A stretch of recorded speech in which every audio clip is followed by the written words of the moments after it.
Today we're going to be looking at the laws of exponents. Our laws of exponents, we're starting off with our product rule. The product rule says if I have a to the m power times a to the n power, I'm going to take and add my exponents together. So it'll be a to the m plus n. The quotient rule over here says if I have a to the m power divided by a to the n, then I'll subtract them, the top one minus the bottom. Our power rule, I have a to the m here raised to the power of n. I multiply by my exponents. Our expanded power rule says if I have a over b raised to the power of m,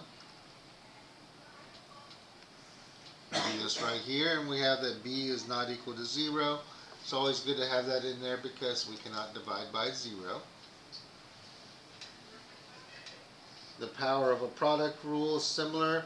It's like distributing our exponent in there, so each of them get their own exponent, a to the m, b to the m. And our zero rule, any number raised to the 0 power is 1, as long as a is not equal to 0. So let's look at how we actually apply some of these and use them. So our first one here says negative x times x to the third power. So for this one, it's kind of like saying I have, if I write it out, this will be negative x, and this will be negative x, negative x, negative x. This is my third power right here. I have 1, 2, 3, 4 negatives. 4 negatives. If we have an even number of negative signs, it makes it positive. And then if we have, so it's going to be positive now, because I have 1, 2, 3, 4 negative signs. And then I have x to the fourth power. If I use my exponents rules, I would have negative x to the 1 plus 3, which would be negative x to the fourth power. Then using our power of products rules, that would be negative 1 to the fourth power and x to the fourth power, which is still x to the fourth. And with practice, we'll get to where we won't have to have as many intermediary steps. Looking at number 3. For this one, I'm going to have negative 1 to the third power, and then I'm going to have b to the squared to the third power. So this becomes negative, and with this I have to multiply these two together, so it becomes b to the sixth power. So negative b to the sixth power.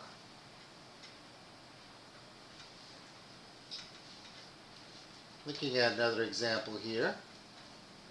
With this one, we're going to go through and distribute this into each one of these pieces.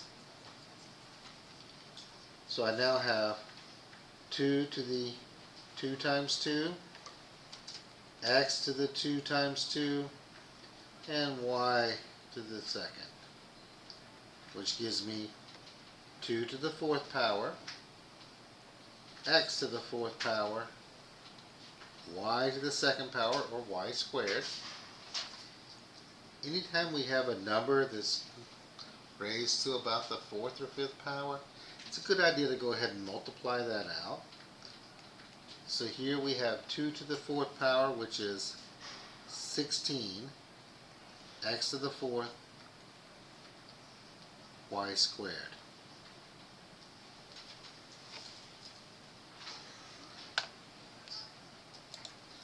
Looking at a few more examples here.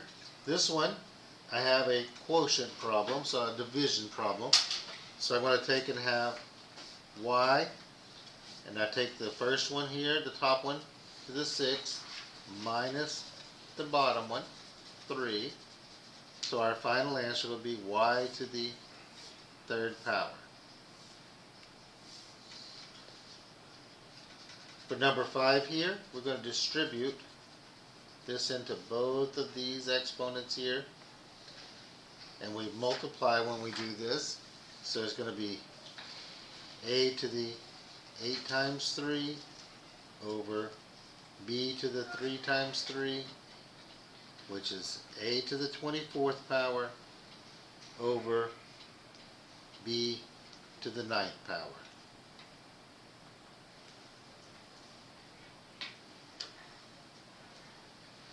The rules can be mixed together to make all kinds of different things. Now here,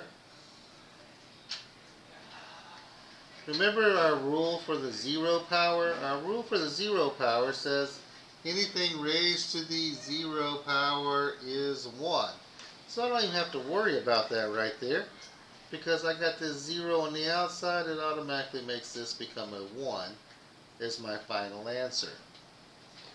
If we chose to distribute it into it, because we forgot that for the whole thing, that would be 3 to the 0, x to the 4 times 0, y to the 5 times 0, which becomes 1 times x to the 0, y to the 0, which is still just 1 as your final answer.